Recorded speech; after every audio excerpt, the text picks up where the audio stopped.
ఆ రోజు రైతు కళ్ళల్లో ధైర్యం లేదు. ఉమ్మడి ఆంధ్రప్రదేశ్లో తెలంగాణ ప్రాంతంలో కళ్ళంలో ధాన్యం లేదు.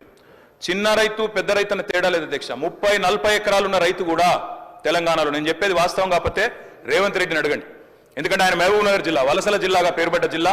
ప్రతి సంవత్సరం 14 లక్షల మంది వలసపోయే జిల్లా అధ్యక్ష. కేటీఆర్ గారు సభానాయకుడు రేవంత్ రెడ్డి అని ఏకవచనంతో మాట్లాడకండి అధ్యక్ష. సభానాయకుడు గౌరవం అనేది గౌరవం ఇవ్వండి. రైట్, గౌరవం అనేది అధ్యక్ష, గౌరవం అనేది ఇచ్చి పుచ్చుకోవాలి అధ్యక్ష. ఇస్తాం, మేము కూడా ఇస్తాం. ఇవ్వకపోతే కేసీఆర్ గారిని ఇష్టం వచ్చినట్టు మాట్లాడితే మేము కూడా అట్లే మాట్లాడాల్సి వస్తుంది అధ్యక్ష. దానికి మేమేం చేయలేం అధ్యక్ష.